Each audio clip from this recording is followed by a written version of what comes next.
Bonsoir à tous, bienvenue dans votre émission La Réunion Léla.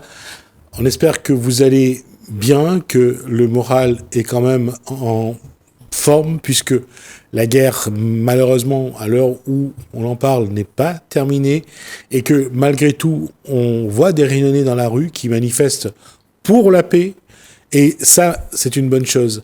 Maintenant, comment ça peut évoluer? On en parle dans Causement Réunionnais.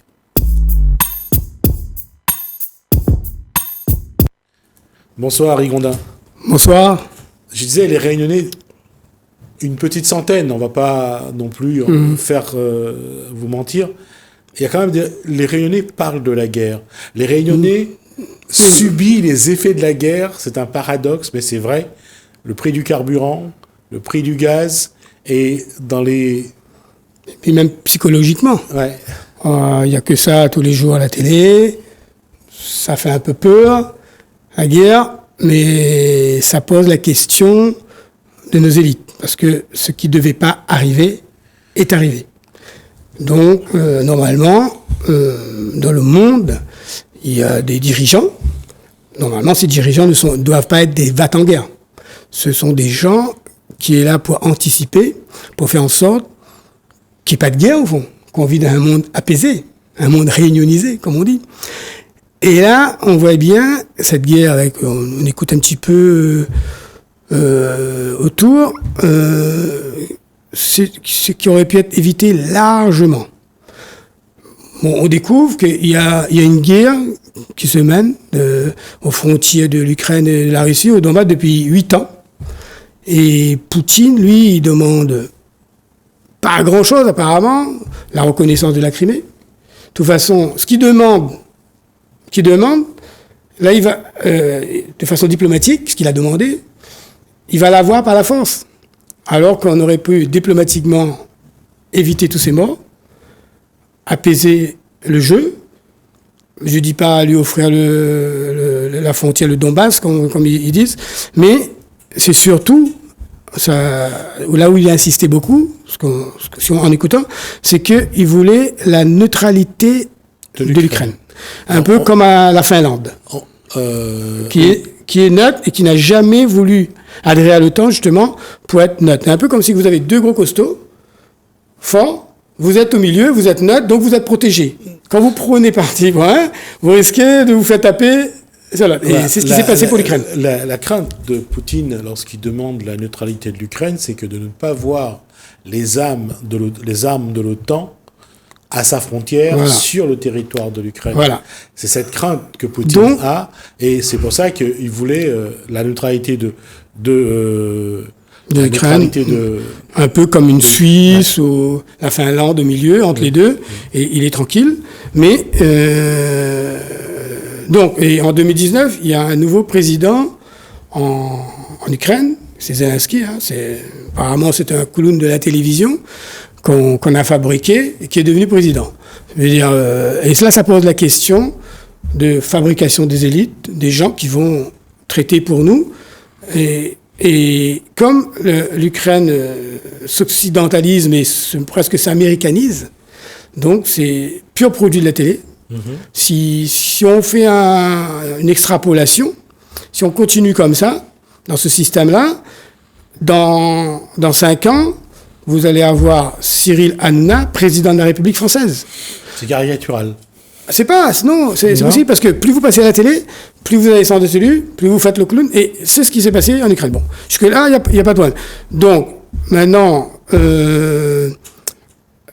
Zelensky, il est très jeune, il a 40 ans, Poutine, 70 ans. Il aurait pu jouer le temps. Jouer le temps, c'est quoi? Il savait que Poutine avait fait voter pour lui encore 10 ans. Donc, son pays était dans... La mentalité s'occidentalise, l'Ukraine. Il n'y a pas de problème là-dessus. Ça, c'est Zelensky pour rien là-dedans. C'est comme ça. Également en Russie. Voilà. En neutralisant Poutine, en le rassurant, en disant, moi, je veux pas adhérer à l'OTAN. Je fais tout pour ne pas adhérer à l'OTAN. Je ne serai jamais dans l'OTAN. C'était à lui de le dire, à Poutine. C'est pas aux Américains. Alors qu'il a passé son temps, apparemment, à demander à être dans l'OTAN. Voilà. Et dans l'Europe. il faut revenir à cet épisode de 1989, avec la chute du mur de Berlin, avec le fait que l'URSS explose et que finalement tous les petits pays qui la protégeaient aussi, tout ce qu'on appelait les Balkans, a fini par le laisser un petit peu face à l'OTAN et aux pays de l'ancien pacte de Varsovie, comme l'Ukraine. L'Ukraine, aujourd'hui, rejette mais l'Ukraine, partie. Historiquement, c'est la Russie quand même. Ouais. Donc, Zelensky, au fond, Poutine, il se trouve des circonstances atténuantes pour attaquer. Il dit, au lieu de stopper cette guerre à la frontière et de dire, moi, je veux me fixer sur le modèle finlandais, neutre, et laisser le temps faire les choses. Donc, oui. et le temps jouer pour l'Occident, pour l'Ukraine, pour Zelensky, puisque au bout de 10 ans, comme les échanges sont perpétuels entre la Russie et l'Ukraine, ce sont des cousins, des frères, oui. Les Russes, ils seraient aussi plus ou moins un petit peu occidentalisés, et ça aurait été beaucoup plus fluide, et on aurait pu éviter cette guerre. En tout cas, on n'aurait pas accusé l'Ukraine de forcer un petit peu la porte de l'OTAN, de l'Europe. De l'Europe surtout, voilà. parce que Zelensky a demandé, il y a quelques jours, d'intégrer l'Europe. Voilà. Surtout que l'Ukraine, quand on regarde économiquement, donc on découvre que le SMIC est à 280 €. Donc, c'est un peu le SMIC mauricien. Donc, vous avez là, si vous intégrez l'Ukraine dans l'Europe, donc, économiquement, il faut faire... Vous voyez, ça crée des divergences, voilà, ça crée de la concurrence. Il y a une disparité. Voilà. Donc tout ça, c'est pas facile au fond. C'est le temps. Pour éviter la guerre, il fallait jouer pas le temps, mais le temps. Le temps, c'est pour l'Ukraine, pour la jeunesse. Il a 40 ans, Poutine a 70 ans. Poutine, lui, son rêve, c'est d'être tranquille, partir tranquille, sa Russie, et ne pas avoir le temps à sa porte. Et l'Ukraine était tout bénéfice pour lui, puisqu'il était au milieu. Et il gagnait des deux côtés. Il gagnait. Et là, il est en train Poutine est en train de massacrer la population. Et tout ce que Poutine voulait par la diplomatie, il va l'avoir par la force. Puisque tout ce que maintenant Zelensky demande, la protection des voies aériennes, machin, on lui donne rien, on lui donne des armes, donc il est comme un petit garçon qu'on a demandé à exciter un gros costaud, et là on lui dit, voilà les armes, va te battre, nous on va pas te protéger. D'autant que Vladimir Poutine a quand même mis une menace dans dans la discussion, que ceux qui adhère à ce qu'a dit justement sur ce point Volodymyr Zelensky, ce serait pour lui une déclaration de guerre. Oui, mais surtout, on voit bien que c'était pas possible par rapport aux contraintes européennes, que l'Ukraine intègre l'Europe tout de suite, et l'OTAN encore pire, parce que l'OTAN, c'est vraiment Et derrière, vous avez les va-t-en-guerre américains, qui poussent tout ça, qui apparemment, on dirait qu'ils ont envie de vendre des armes. Parfois, on se demande, l'Amérique, lui, il faut des guerres. Depuis, on n'arrête pas. La CIA a toujours joué un rôle à ce niveau-là. De créer des tensions dans des pays... Mais là, c'est très dangereux, parce que là, c'est avec Poutine, il a le nucléaire.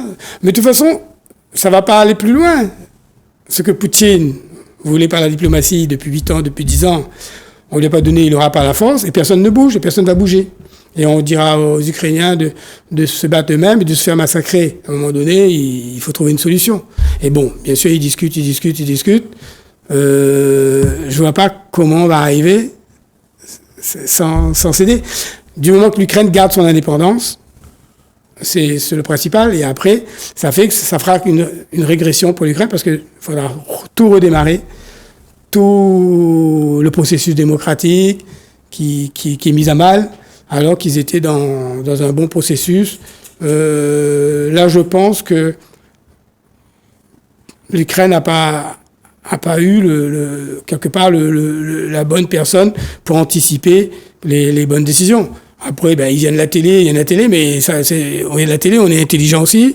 On va pas exciter un gros os comme ça et pour faire agresser en pensant qu'il y a un autre gros costaud derrière qui va vous protéger et qui vient pas du tout. Il y a deux choses à voir pour les Réunionnais sur avec ce conflit qu'il y a entre la Russie et l'Ukraine, c'est les premières conséquences sur les prix. Voilà. Mais c'est surtout, on a découvert que, aussitôt que Poutine a attaqué, on n'a pas dit on va envoyer les armes, faire la guerre. On a dit c'est la sanction financière. Ça veut dire qu'on utilise la sanction financière. Donc, la finance est une arme. La finance est au pouvoir, la finance est une arme. Et c'est comme ça. Ça veut dire quoi? Ça veut dire que nous, à La Réunion, on doit avoir aussi cette arme. L'arme, et quoi cette arme? Une banque régionale réunionnaise, il n'y a plus de banque de Réunion, une banque. Au fond, nous, c'est vraiment deux modèles de société qui sont en train de se battre, l'Occident, l'Orient, et nous, on est au milieu, nous, on est au carrefour, même si on est français, hein, on est plus du côté français, mais on reste au milieu. On pourrait aussi se positionner comme neutre et devenir une sorte de Suisse de l'océan Indien pour notre avenir, pour attirer, pour être protégé, parce que c'est l'argent qui vous protège aujourd'hui. C'est de la folie. Si on veut rentrer dans ce jeu-là, et on n'a pas, nous, cette arme financière ici à La Réunion. Bon, la création d'une banque à La Réunion, c'est un sujet qui est récurrent, qui revient souvent, surtout lors des régionales. On en a parlé beaucoup lors des régionales. Avoir une banque... Mais la guerre fait apparaître ça. Voilà. Là, ça revient avec la guerre. C'est vrai que avoir une autonomie financière sur son territoire, c'est quelque chose qui Bien sûr, parce qu'il y a beaucoup de milliards qui passent chez nous, qui pourraient transiter par notre propre banque. Surtout que nous, par exemple, on dépense énormément de millions dans des SPL, APR, même par exemple là, à Austral, tous les ans, il faut donner 30 millions. On pourrait mettre ça dans une banque et laisser le privé de s'occuper de Air Austral. C'est un exemple donné comme ça. D'accord? Donc, voilà. Mais après, la guerre, quand vous regardez à l'intérieur, vous voyez la pauvreté de l'Ukraine par rapport à l'Europe, qui veut intégrer l'Europe. On montre des femmes françaises comme des héros qui vont récupérer leurs enfants en Ukraine, qui traversent l'Ukraine, et vous comprenez que ces enfants, ce sont les femmes ukrainiennes qui louent leur ventre aux femmes européennes. Voilà le modèle occidental. C'est quand même pas joli. C'est ça qu'on propose au monde. Ça veut dire que... donc moi, je préfère rendre les femmes ukrainiennes riches qu'elles n'aient pas à louer leur ventre aux autres femmes. C'est quoi cette société? Et on voit bien que nous, avec Hollande, pendant des années, pendant que Poutine modernise son armée, nous, on se bat pour le mariage pour tous, que le programme sociétal, la GPA, qui n'existe pas en France, mais qui va être votée, mais qui est votée en Ukraine apparemment, puisque les femmes françaises vont en Ukraine pour louer le ventre des femmes ukrainiennes. Non, on va quand même ça, c'est la guerre qui nous fait apparaître ça. Entre la GPA dont on parlait il y a quelques temps et la GPA voilà, moi je suis aujourd'hui, là c'est la gestation pour autrui. Là c'est la gestation pour autrui. Alors que l'autre c'était la garantie de pouvoir d'achat. Moi je préfère la garantie de pouvoir d'achat que la gestation pour autrui. On peut le faire, il y a des problèmes, mais on voit bien maintenant les priorités, ça refixe les priorités. Au fond, on était en train de vivre dans un monde de bisounours, plus de guerre, plus rien. Paraît-il, à peine si l'armée française a un stock de munitions pour une semaine, 2 semaines. C'est ce qu'on dit. Là, il y a une chose aussi qui est vraie aujourd'hui, et on le voit dans les sondages, et je pèse mes mots parce que je veux pas qu'on interprète mal ce que je vais dire. Ce conflit armé, aujourd'hui, place Emmanuel Macron comme le seul interlocuteur de Vladimir Poutine, bah oui. Et ça sert à son image. Ça c'est c'est le président de la France, hein, quand même. Ouais. Donc, Et le président de l'Europe aussi. Président de l'Europe, donc il traite. Mais si son objectif était d'avoir la paix, pour l'instant, il n'a pas eu la paix. On peut dire ça comme ça. Oui. Donc, il n'a pas le résultat.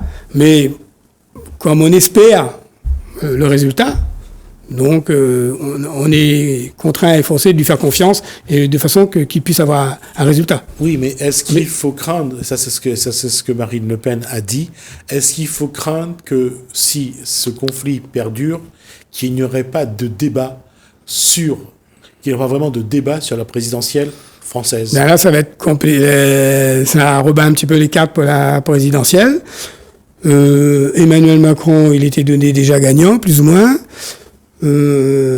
Là, c'est compliqué. Au fond, on ne sait pas trop jusqu'où va aller l'adhésion, faire confiance à Emmanuel Macron pour solutionner un petit peu, pour apporter un peu la paix en Europe. Parce qu'il fait partie des gens qui doivent intervenir à ce niveau. Il est dans ce jeu-là. Et les autres, ils sont derrière. Ils sont pas présidents, ils n'ont pas de mandat pour le faire. Et surtout, ils ont été aussi pro-Poutine, plus ou moins, pour Mélenchon. Parce que, voilà. À regarder, on voit la position de la France qui essaye de faire en sorte de protéger, d'aider l'Ukraine à se protéger, de ne pas non plus, attaquer, bien sûr, Poutine. Mais ils ne peuvent pas attaquer Poutine. Et surtout pas la Russie. Ouais. On voit qu'il y a quand même une posture assez délicate. On le voit on voit par exemple par rapport à la Chine qui a reculé sur sa position d'ailleurs.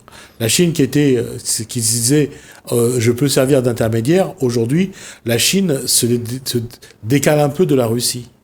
Ah bon? Oui. Bon. C'est un article qui est apparu sur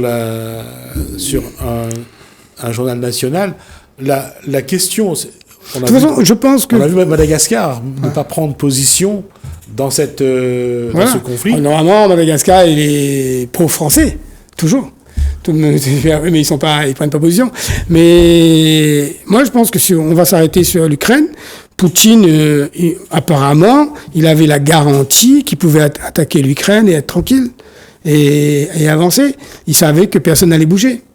Et il va aller au bout de annexer ce qui est déjà annexé, le Donbass, la Crimée, et avoir la neutralité de l'Ukraine et peut-être faire élire un président pro-russe à la tête de l'Ukraine, mais la population, c'est la population qui va adhérer. Je pense pas qu'il puisse aujourd'hui faire élire un président pro-russe en Ukraine.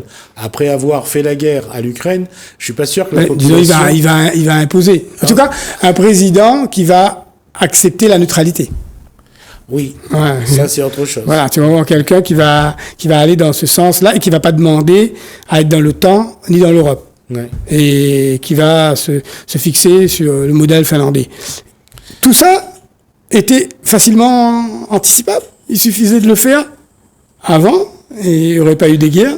C'est ce que Poutine avait dit, de toute façon. Il avait reproché à l'Europe et à l'Occident plutôt de ne pas avoir anticipé ce problème, de ne pas avoir fait, comme a dit Harry Grondin, de ne pas avoir fait de l'Ukraine une zone neutre et être sûr que demain, l'OTAN n'y viendra pas planter ses missiles. Cela donne la roue, mais la parole le charrette. Ouais. Elle dira le charrette tout seul. C'est un truc de fou. Mais le problème, c'est qu'il y a des morts, il y a des déplacements de population, plus d'1 million. C'est horrible. Et on voit... Alors que tout ça aurait dû être évité.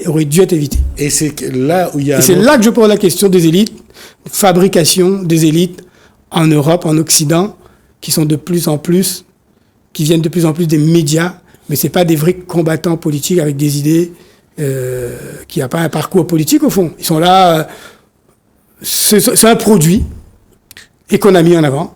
Et après, la question reste, comment les Réunionnais doivent continuer à se positionner sur ce conflit?